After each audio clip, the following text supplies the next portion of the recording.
Girls who look like you don't end up next to boys like Daniel by accident.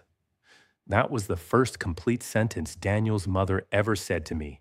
Not hello, not my name, which she'd already heard twice and chosen not to keep.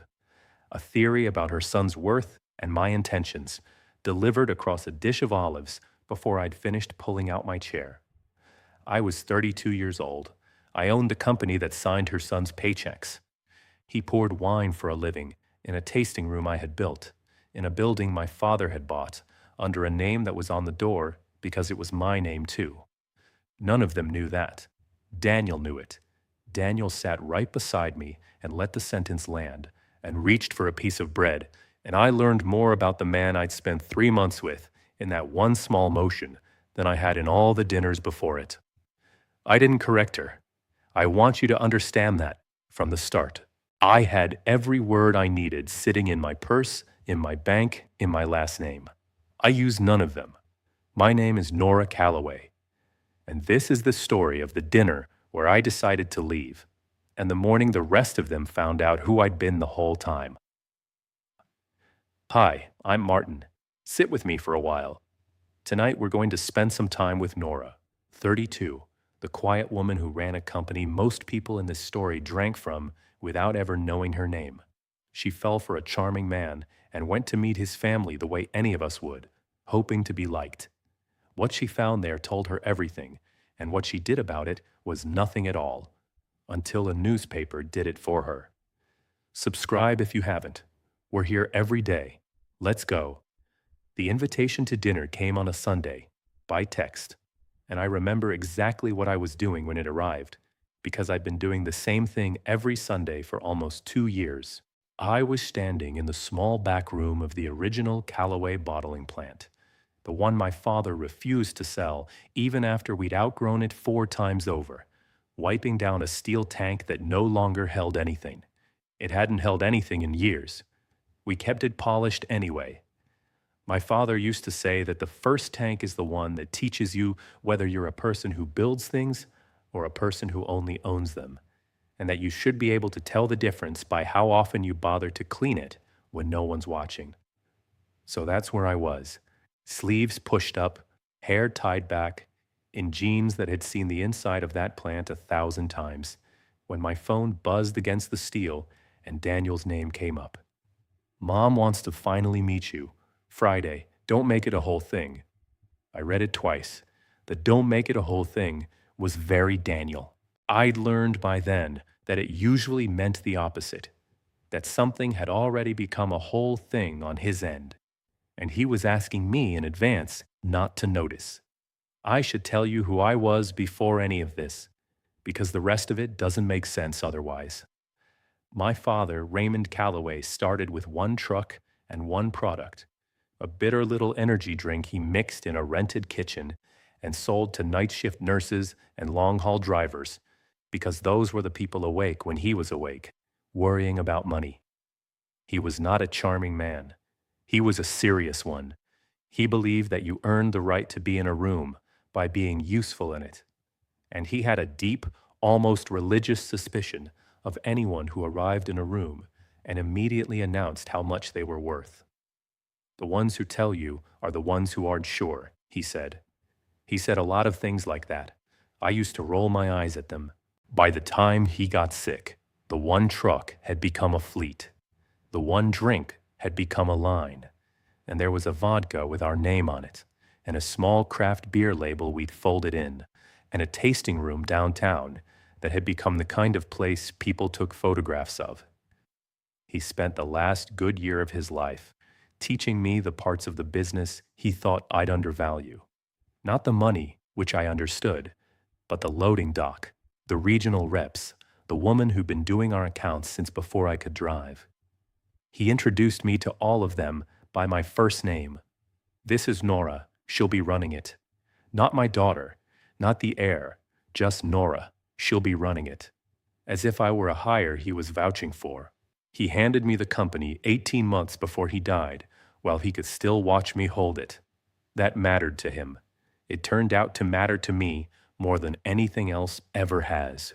I should tell you what kind of serious he was, because people here built a company and picture a shark, and that word is going to come up later in this story in a way that still tightens my jaw.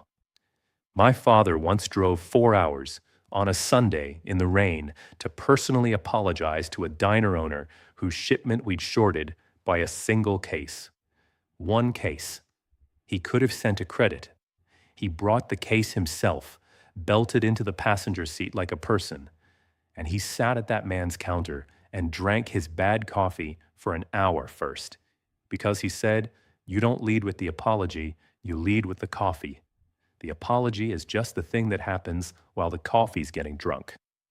He wore a delivery vest until the year he died, even when he hadn't driven a route in 2 decades, because he said, "The day you can't be bothered to put on the vest is the day the people in the vests stop telling you the truth." I grew up in the cab of those trucks. I knew the names of the loaders before I knew the names of the board. So when I made my decision to stay out of the light, it wasn't only grief, and it wasn't only the test I told you about. It was him. He'd spent 25 years proving you could win without once telling a room how much you were worth. And the thought of cashing that in, of walking into parties as Calloway, the heiress, the number, felt like spending money he'd left me in a way he'd have hated. So I kept the green dress.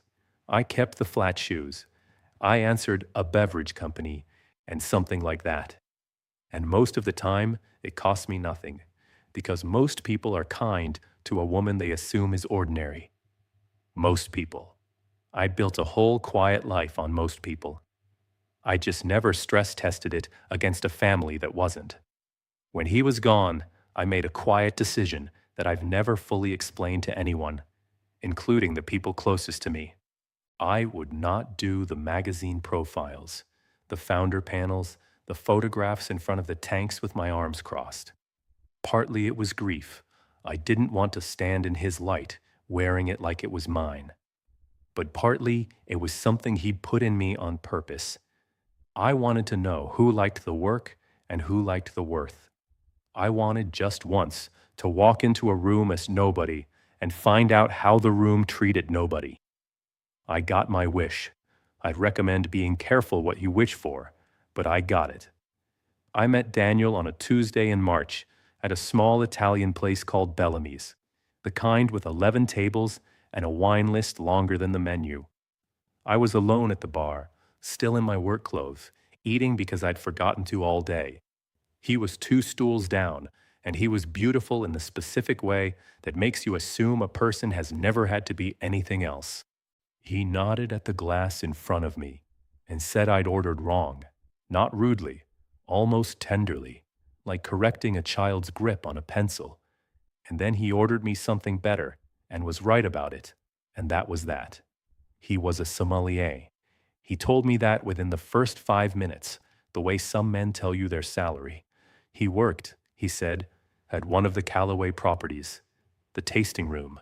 He said it like it gave him a little shine, and I let it, and I did not say a single word about the name we had in common. I want to be honest about that, because I've gone back and forth on whether it was fair. It wasn't entirely.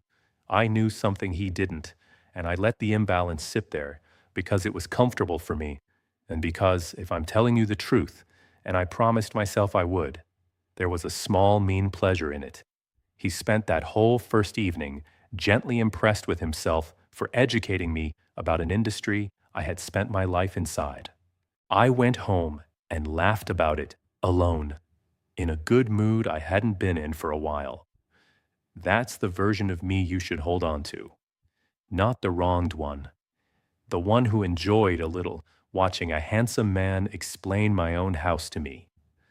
The first 6 weeks were easy in a way my life hadn't been easy in a long time.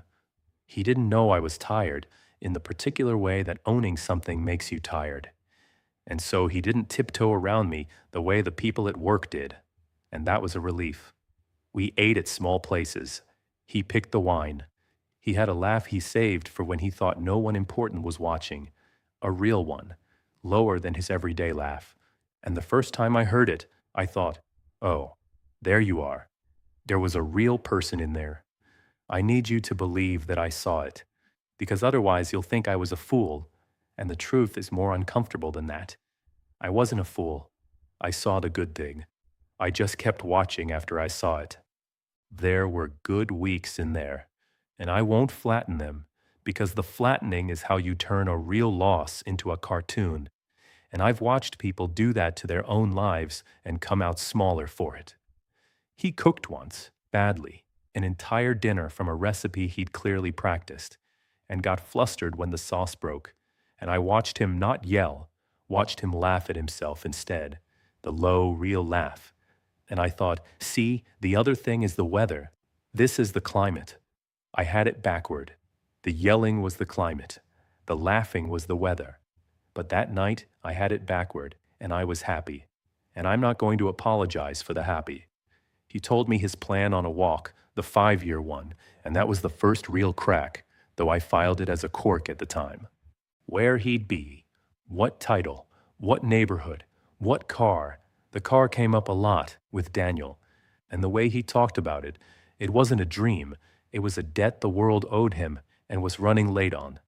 He brought his parents into it, the only time really, and what he wanted wasn't to make them proud so much as to make them right. They'd told everyone he was going to be somebody. He needed to go be somebody before the telling expired. I thought it was a sad way to carry a family, as a promissory note you have to honor. I didn't yet understand I'd just been handed the whole explanation for everything that came after. He needed a win his parents could see. He'd found one. He just hadn't decided when to unwrap me yet. And he met Sully once, by accident, and it told me something I tucked away. We ran into him outside the tasting room. This was after Daniel knew who I was, and I introduced them, and Sully, who is 70 and has forgotten more about this business than Daniel will ever pour, put out his hand and said something warm and ordinary. Daniel shook it, and the second Sully turned to go, he said to me, quietly, "Is he still useful, or is he one of those legacy guys you keep around?" He smiled when he said it. He thought it was an insightful question. He thought sizing up whether an old man was still useful was the kind of sharp thing a man on his way up was supposed to do. And I thought of my father in the rain with one case of product on the passenger seat, and I said, "He's the most useful man I know." And Daniel heard the sentence and not the warning underneath it, which by then was becoming the defining feature of how Daniel hurt me. The thing about watching is that you can't unsee what comes next. It came in small pieces, the way it always does, and the first piece was a waiter. We were at Bellamy's again. It had become ours, in that fast way places do, and the kitchen brought him the wrong fish. It was a small mistake. The waiter was young, maybe 20, and he apologized before he'd even set the plate down, the way people apologize when they've already been having a bad night. And Daniel changed, not loudly. That was almost the worst of it, how quiet it was. His voice dropped into a flat, patient register, and he asked the boy a series of questions that had no answers. Did he not write it down? Did he not read it back? Did he think Daniel had ordered the other thing for fun? And he kept his eyes on the boy's face the entire time, watching him shrink. When the boy was gone, Daniel turned back to me with his everyday laugh, the shiny one, like a tap he could open and close, and said, "You have to stay on top of them, or they walk all over you." I remember the exact temperature of that nothing. It wasn't peace. It was the first time I caught myself filing something away instead of letting it go. The second piece was the way he talked about his family, which was almost not at all, and the almost was the tell. His mother called while we were in the car once, and he let it ring, watched it ring, and his jaw did a thing I hadn't seen before. "She wants to know if I've met anyone," he said. "I'm not telling her about you yet." At the time, I heard that as protective. Looking back, I think he wasn't protecting me from them. He was protecting them from me, from the plain, unimpressive woman I appeared to be, the woman he hadn't yet found a way to make sound like a prize. And then, in the 7th week, he found out who I was, and I got to watch the third piece arrive in real time. It happened at the tasting room of all places. There was an internal thing, a quarterly walkthrough, nothing public. But I came through it the way I come through everything, which is as the person it all belongs to. I didn't plan for him to be there. He was. I saw him before he saw me, saw him register the way the floor manager straightened up, the way the regional director said, Ms. Calloway, and then, catching himself, Nora, because I'd asked them all 100 times to use my first name, and it never fully took. I watched Daniel do the math. I watched the word Calloway detach from the building and the bottles and reattach itself to the woman he'd been correcting about wine for 2 months. His face did something I'd never seen it do. It opened, and then, and this is the part I keep, it didn't fill with hurt or embarrassment or even anger that I'd hidden it. It filled with calculation. For just a second, before he smoothed it over, I watched a man recalculate what I was worth to him. He found me afterward, in the corridor by the cellar. And he was charming about it, wounded in exactly the right amount. Why didn't you tell me? And I gave him the honest answer, which was that I liked being liked for the wrong reasons, because at least then I knew the reasons. He laughed his real laugh at that, the low one, and for a moment I thought we'd be all right. And then he said the thing. Let's keep it between us for now, with my parents especially. He said his mother would get ideas. He said his father measures people, and he wanted them to meet you, not your resume. It sounded thoughtful. It sounded almost like respect. It took me weeks to understand it backward, that he didn't want them to meet me without my resume. He wanted to be the one holding the resume. He wanted to walk into that dining room as the man who had landed something enormous. And he wanted to choose the moment he set it on the table. And until that moment came, I was to be small and grateful and quiet and his. I said, all right. I want you to notice that I said, all right. I keep a strict accounting of my own part in things, and my part in this was that I said, all right, when everything in me had already started to leave. There were more pieces between then and the dinner, and I'll give you a few, because a person doesn't decide to leave over one sentence at a table. They decided over 100 small sentences, and then one at a table makes it official. There was the night he policed what I wore. We were going to a friend of his, and I came out in something plain and good, and he looked at me a beat too long and said, "Is that the plan?" with a smile, and I went and changed because it was easier. There was the parking attendant, a different night, a full lot, a long wait, and Daniel leaned on the horn and then got out of the car, and I sat there watching him through the windshield gesture at a kid in a vest who hadn't done anything except be the nearest person in a uniform. The kid took it. People in vests learn to take it. When Daniel got back in the car, he was breathing hard, and he said, "Sorry, people like that just," and didn't finish. And I thought, people like that. I had spent my childhood among people in vests. My father had worn one. I said nothing, and the nothing was getting heavier each time I picked it up. There was a night his temper turned, for the first time, a few degrees toward me, and then turned away so fast, I almost convinced myself I'd imagined it.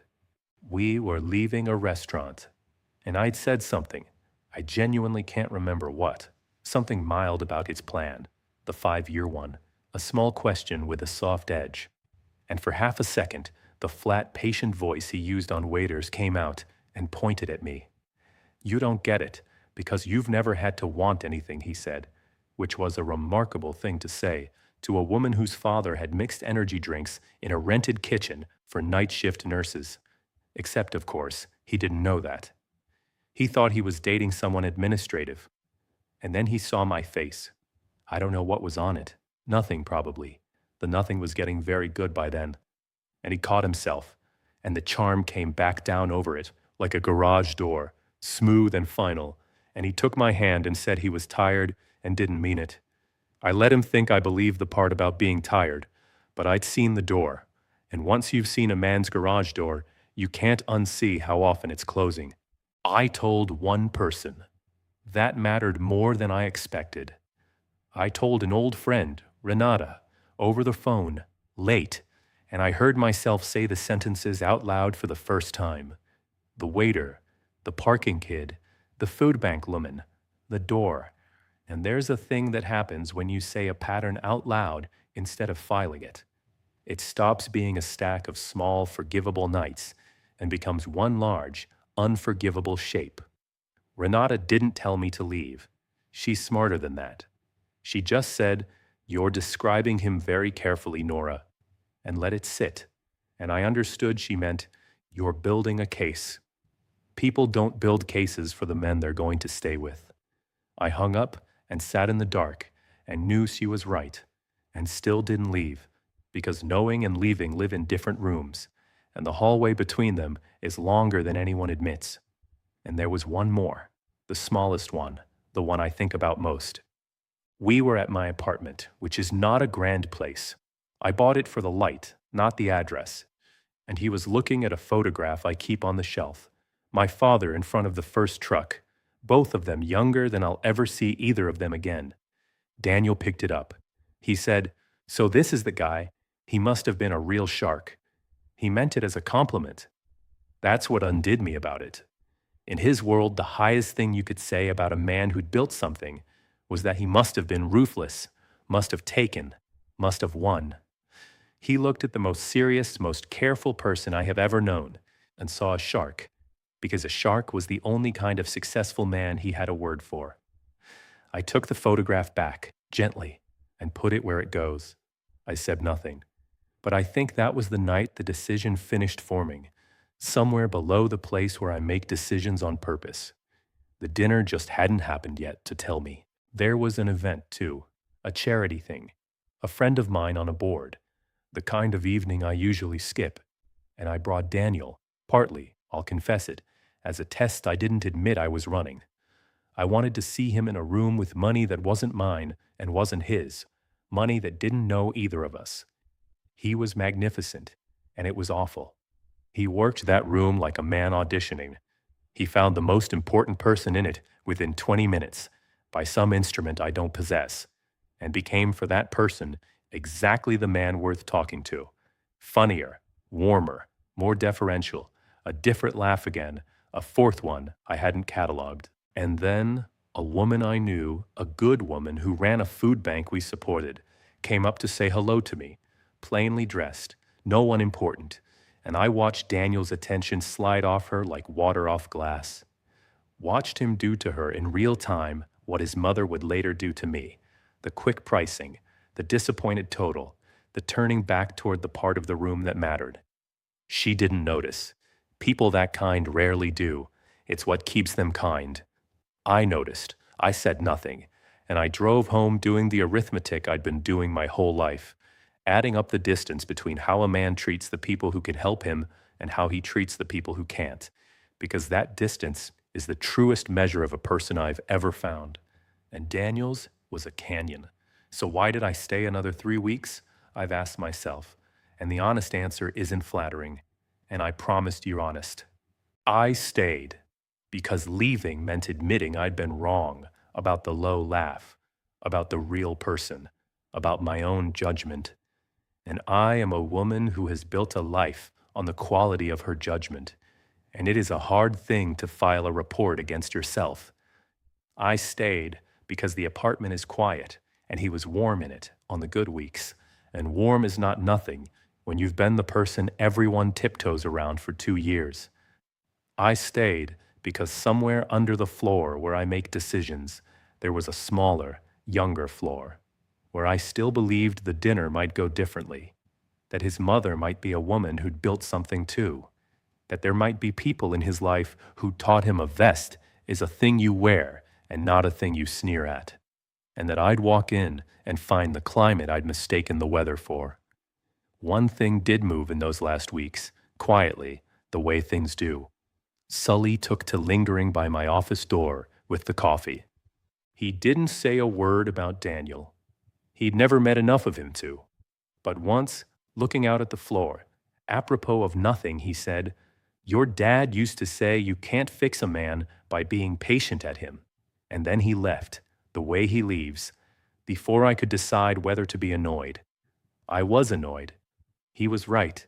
He's usually both. You should know that I almost canceled. The morning of, I sat in my car outside the plant for 20 minutes with the engine off, and I thought about texting him that something had come up at work, which would even have been true. Something always has. I didn't go because I was hopeful. I want to be clear about that. I wasn't driving to that house hoping to win them over. I went because I'd already started leaving, and I wanted to be sure. I wanted to see the whole shape of the thing before I closed the door on it, so that later, on the nights you always have later, I wouldn't be able to tell myself I'd judged him by his mother. I wanted to give him the dinner. I wanted to watch what he did with it. The Mercers lived in a development on the good side of the town that was mostly one side, in a house that was trying very hard. I notice houses that are trying hard because my father taught me to. Not unkindly, he'd point at a place and say, "That's a mortgage wearing a suit." And he didn't mean it as contempt. He meant it as a warning about confusing the suit for the man. The Mercer house had a brass knocker shaped like a pineapple, and a wreath on the door in a month with no occasion, and a car in the drive that cost more than the house could comfortably carry. I knew the math of it before the door opened. I'd grown up watching my father read people's books off their driveways. Diane Mercer opened the door and looked at me for exactly as long as it takes to decide something, and decided it. I was wearing, I remember precisely, a dark green dress. Simple, good fabric, no logo, no shine, flat shoes, because I'm tall, and I've never seen the point of pretending otherwise. To her, I read as a woman who could not afford to read as anything. I watched her gaze do the tour. Hair, dress, shoes, hands. She looked at my hands. My father always said you can't fake hands. And arrived back at my face, having priced me and found the price disappointing. "You must be the friend," she said. "Not the girlfriend, the friend." Daniel was right behind her, and he didn't correct it. That was the first thing he didn't do that night, and there would be many, and I started counting. The way you count thunder after lightning to know how far off the storm is. Howard Mercer shook my hand in the foyer with the firm, downward, two-pump grip of a man who has read about handshakes. He'd been, I'd learn over the salad, in insurance regional before he stepped back. And the way he said stepped back told me he had not stepped. He had been stepped, and had spent the years since building a story where it was his idea. He asked me what I did. I said I worked for a beverage company. I watched him wait for more, and decide my not offering more was a confession of how little there was. "Administrative?" he said, helpfully. "Something like that," I said. Daniel beside me looked at his plate. Lightning. 1, 2, 3. Dinner came in courses, each one an argument Diane was having with someone who wasn't at the table. There was a soup she announced was from a recipe, as though the rest of us cooked exclusively from rumor. There was the roast, which she genuinely wrestled into being good. And there was the running narration of Daniel's wine, which he brought and decanted and explained, region and year and notes, to a table that wanted only to drink it. I sat there being lectured about a bottle from a category my own company competes in, by a man who poured for a living in a room I owned, in front of parents who thought his knowing the year of a wine was proof he'd risen above the people who merely made it. It was, I'll admit, almost funny. There's a kind of comedy available only to the one person at the table who knows the whole joke. And I had it, and I sat very still inside it and ate my soup from a recipe. Howard did a monologue over the roast. It was about people today, which is the subject men like Howard return to the way the tide returns to a beach. People today didn't want to work. People today expected things handed to them. People today didn't understand that he built what he had. And here he gestured at the dining room, the trying hard dining room, the mortgage in its suit. Built it himself, with no help. Which I happen to know wasn't quite the story, because Diane had let slip over the soup that the down payment had come from her mother, from Margaret, who was sitting right there at the end of the table being talked over. I watched Margaret hear her own money described as a thing her son had built alone. She didn't correct him. She'd clearly stopped correcting him sometime in the previous decade. She just looked at me, and there was a whole conversation in the look. And the gist of it was, "You see it, don't you?" I saw it. I see most things at tables. It's the one inheritance I'd take over the company if someone made me choose. And most days I'm not sure I'm joking. I'll tell you about the grandmother now, because she's the reason I can tell this story without it curdling into something I don't want to carry. Margaret Mercer was 78 and sat at the end of the table where they'd clearly put her to keep her out of the way. And she was the only one who said my name back to me when I gave it. "Nora," she said, like she was setting it down somewhere safe. "That's a good, plain name." They've gone out of fashion, the good, plain names. Diane's mouth tightened. Margaret saw it tighten, and I swear, enjoyed it the smallest amount. And I understood that there were old wars in this house I'd never see the start of. She watched me through the whole dinner. Not the way Diane watched me, pricing. She watched me the way you watch someone you're trying to place. Like she knew she'd seen my kind of quiet somewhere before, and was working backward to find it. Dinner was a roast that Diane had clearly fought with all afternoon and would not be told had any flaw.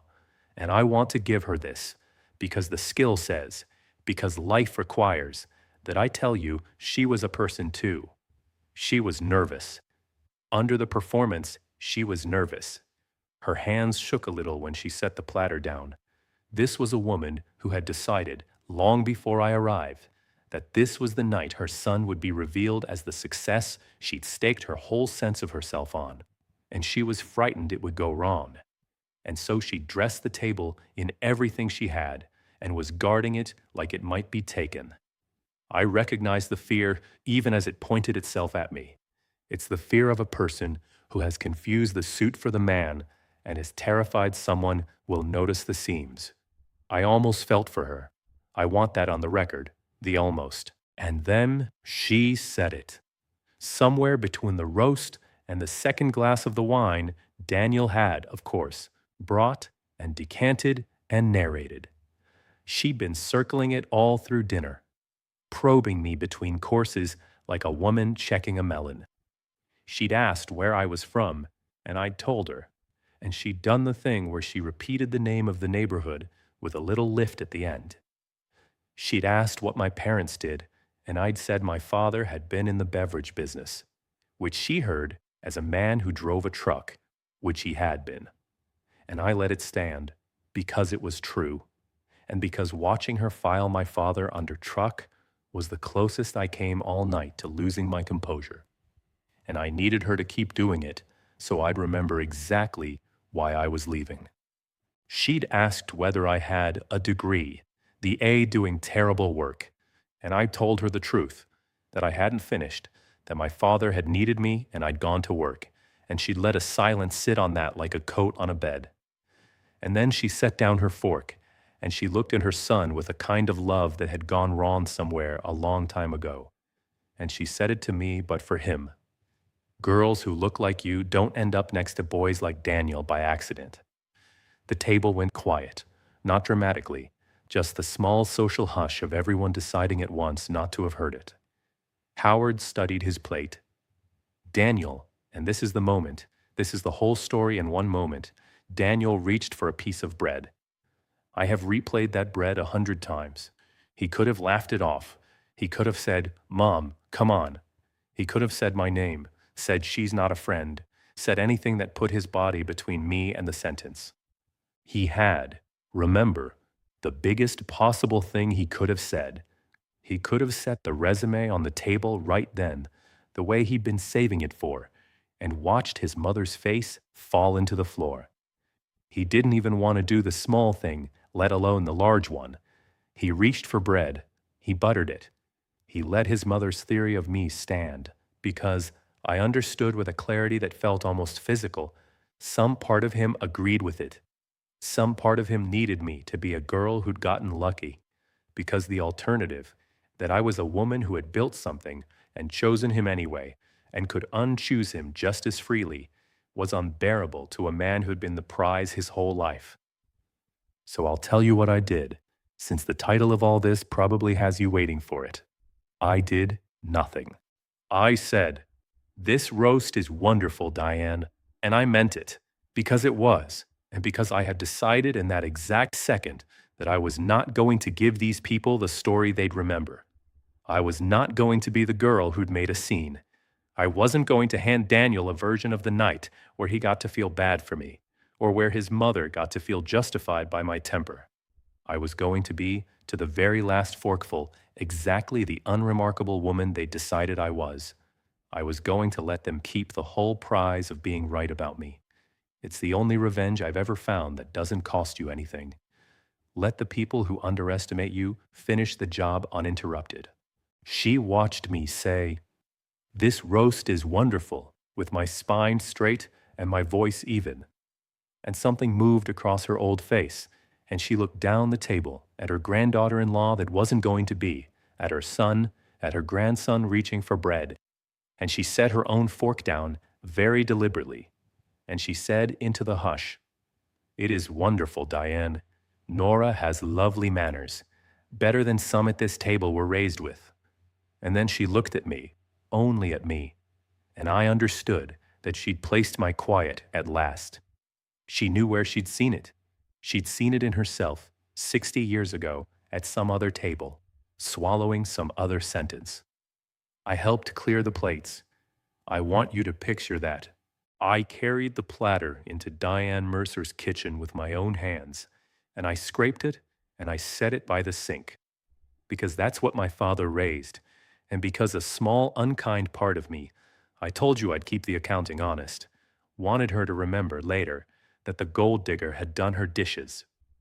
The parking lot of the rest of my life happened in their driveway by Daniel's expensive car. He was lit up. That's the thing I hadn't braced for. He thought it had gone well. He genuinely did.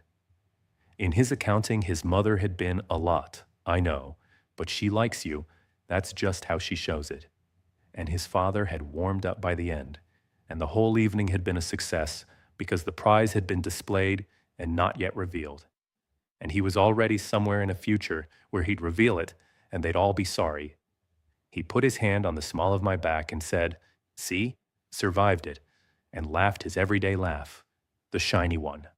And I looked at him in the porch light, and I had the strangest, calmest thought. I thought, I am never going to hear the real laugh again, and that's all right, because the real laugh was a thing he kept for when no one important was watching, and I had spent 3 months being someone he didn't think was important enough to be real around. The low laugh wasn't a gift. It was just the sound of his guard being down.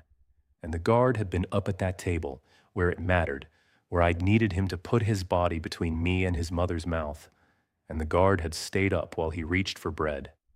I didn't say any of that.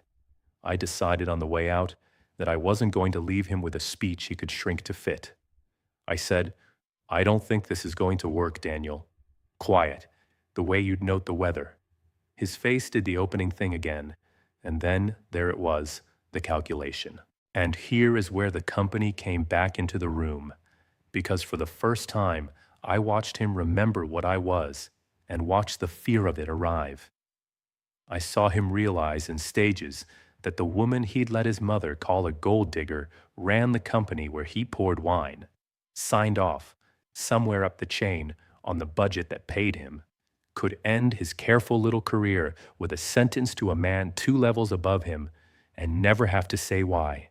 I watched that land.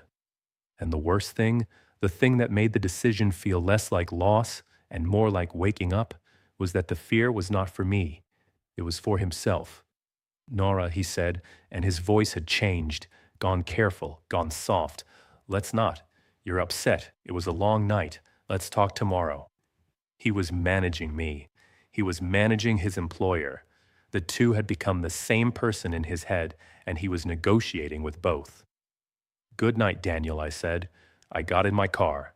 I drove home with the radio off. I did not cry, which surprised me, And then later, around 2 in the morning, I did, which surprised me less. I cried for the low laugh and the real person I'd seen once, and the version of all of it where his mother had been kind and his guard had stayed down, and I'd gotten to be a woman in love instead of a woman taking notes. I cried for the dinner I'd hoped for on the small, hopeful floor, underneath the floor where I make decisions. And then I made myself a cup of tea, and the house was quiet, and I let it be over. Here is the part I think you're expecting, so let me tell you what didn't happen, because what didn't happen is the whole point. I didn't fire him.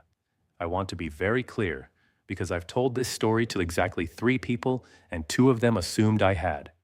I didn't touch his job. I didn't call the man 2 levels above him. I didn't so much as let his name appear in my mouth at the office. He kept pouring wine in my tasting room for another year, and was, by every account I never asked for, good at it, and got a small raise in the normal cycle that I had nothing to do with, and made a point of having nothing to do with. My father had a rule about power, the kind of rule you only understand once you have some. The moment you use it to settle something personal, you've told everyone it was never really yours, just borrowed for the occasion. I wasn't going to borrow my father's company to win an argument with a man who reached for bread. The company wasn't a weapon. It was the most serious thing I had. You don't pick your teeth with the family silver. So I did nothing, again on a larger scale, and it cost me again, because doing nothing always costs you the satisfaction of the scene, and I am a person. I wanted the scene. I'll admit it. There were nights. I drafted the conversation, the one where I told Diane Mercer exactly what her son did for a living, and exactly whose name was on his check. I drafted it beautifully. I never sent it, the way you never send the good drafts, and the not sending was its own small loneliness. Justice that no one watches doesn't feel like justice for a long time. It just feels like swallowing. Daniel texted for a few weeks.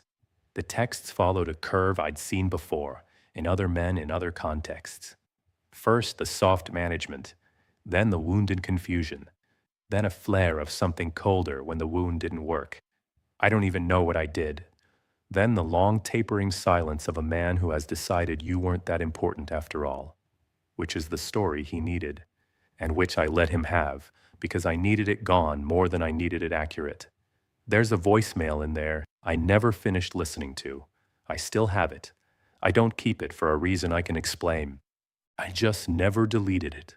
And I'm not going to pretend I understand why, because the version of me telling you this story is honest, and honest people have a few drawers they don't open. The months did what months do. The plant kept running. We launched a thing, retired a thing. I cleaned the first tank on Sundays. I missed having someone to eat dinner with more than I missed Daniel specifically, which told me what I needed to know about Daniel specifically. Sully, Walter Sullivan, my father's man, the one who taught me the loading dock, noticed I'd gone quiet in a new way and didn't ask, just started leaving the good coffee in the pot for me, which is how men of his generation say, "I see you." The world filled the space back in. It does that if you let it. If you don't keep the space empty as a monument to being wronged. I tried not to keep it empty. Sully retired that spring. Or retired. He still comes in 3 days a week and corrects me on 2 of them. At his send-off, which he hated and which we threw anyway in the tasting room, somebody asked him for the secret, the way people do. And he pointed at me across the room without looking and said, "She cleans the first tank on Sundays. That's the secret. Ask her." Everyone laughed because they thought it was a joke. And I didn't laugh because I knew it wasn't. Daniel was there in the back, in his sommelier's apron, pouring. Our eyes met for exactly 1 second over the heads of 40 people. And then both of us, by mutual unspoken agreement, looked at something else. That was the only time the 2 halves of my life stood in the same room, knowing what they knew. It lasted a second. Then someone needed more wine, and Daniel went to pour it, because that was his job in my building. and we both understood the geometry of that without either of us ever saying it. There's a mercy in geometry. It does the math so you don't have to say it out loud. I'd be lying if I said I didn't think about the dinner that whole stretch. I thought about it at odd hours, folding laundry mostly, which is when the mind goes back to the rooms it's still standing in. But the thing I kept returning to wasn't Diane's sentence, it was the bread. A grown man, in the one moment his whole courtship had been building toward, choosing butter over me. I used to think cruelty was the thing to watch for in people. I learned at that table that cruelty at least requires effort, requires you to matter enough to aim at. What I should always have watched for was the smaller thing, the reach for bread, the attention sliding off the food bank woman like water off glass, the 1,000 tiny times a person tells you, without ever raising their voice, that you are not worth the cost of their discomfort. Diane told me with a sentence, Daniel told me with a dinner roll. I believed the roll. The newspaper was not revenge. I need that to be true for you, the way it's true for me, because the whole shape of who I am depends on it. It had been in the works for almost a year, long before Daniel, longer before the dinner. A business reporter named Priya Anand had been after the company for a profile. Not me, the company, the 25 years of it, the one truck to the fleet, the kind of story local papers run when a local thing has quietly become a national thing and everyone's slightly startled to realize it. I'd said no twice. I'd said no because of the decision I'd made when my father died. The decision not to become a face. Sully was the one who changed my mind. And he did it the way he did everything, sideways, over coffee.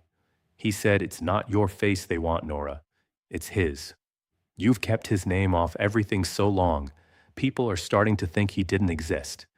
There's kids working here who think Callaway is just a word on a building. And that got me, because he was right. And because the one vanity I have ever permitted myself is the wish that my father not be reduced to a word on a building.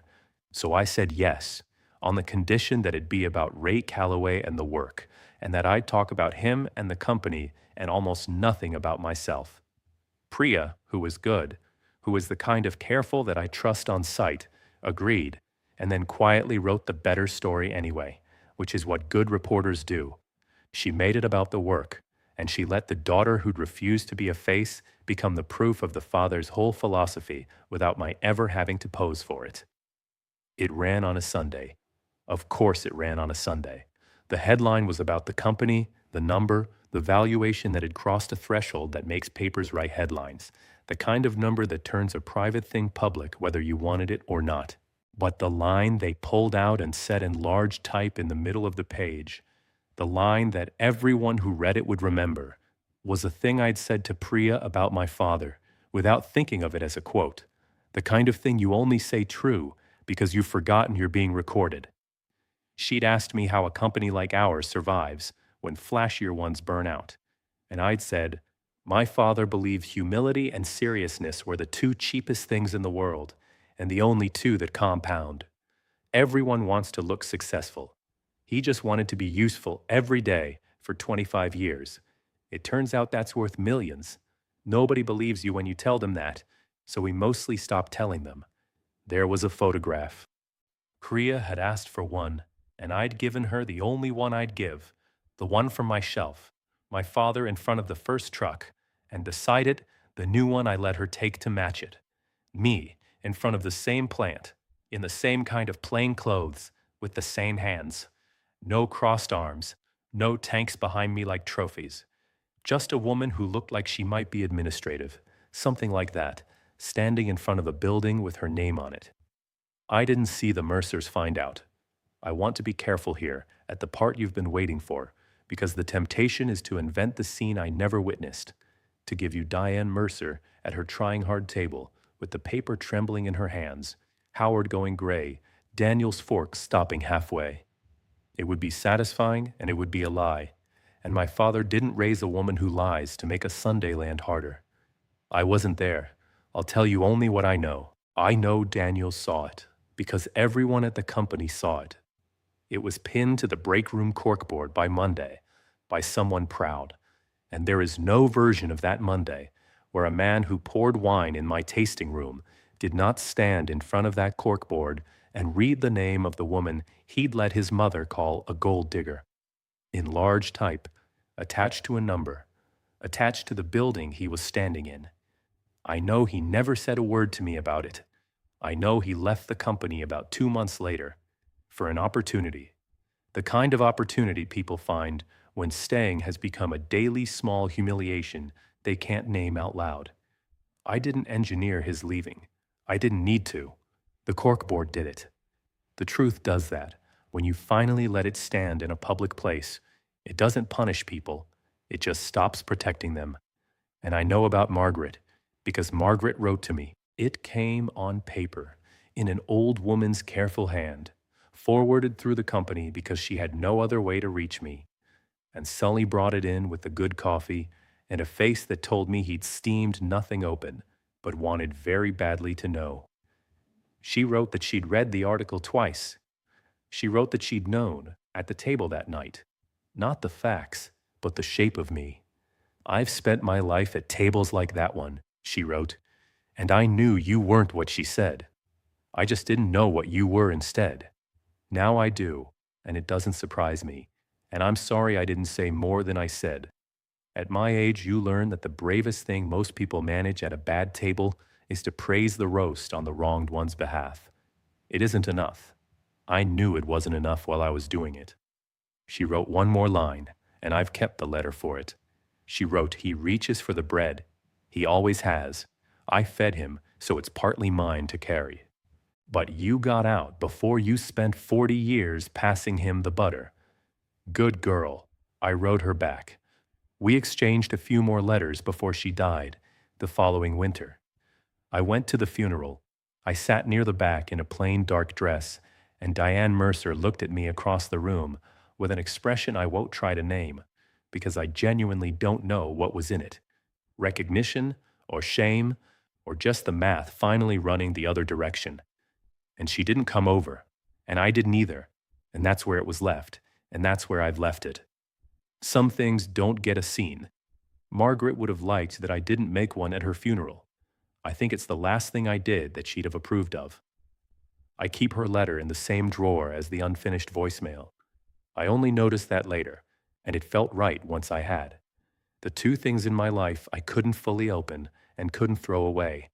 One was a man who reached for bread. The other was the only person at his table who didn't.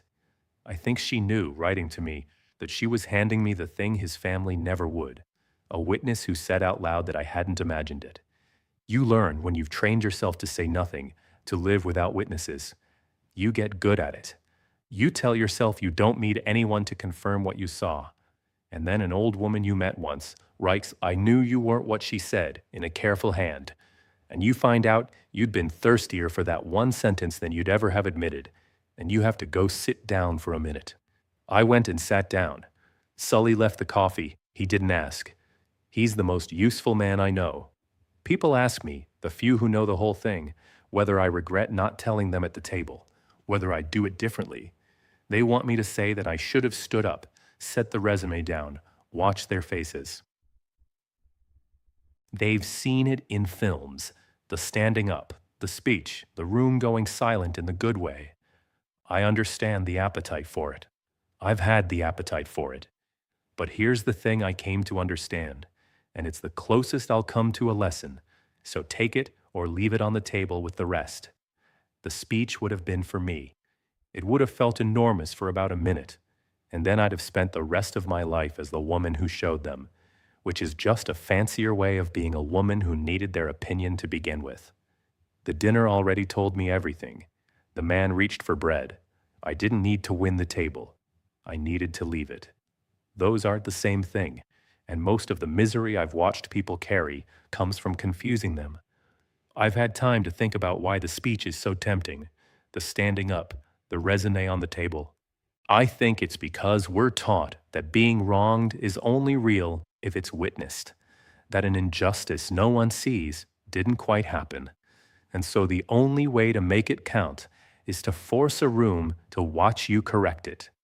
But that's the gold digger's logic, if you want the truth of it.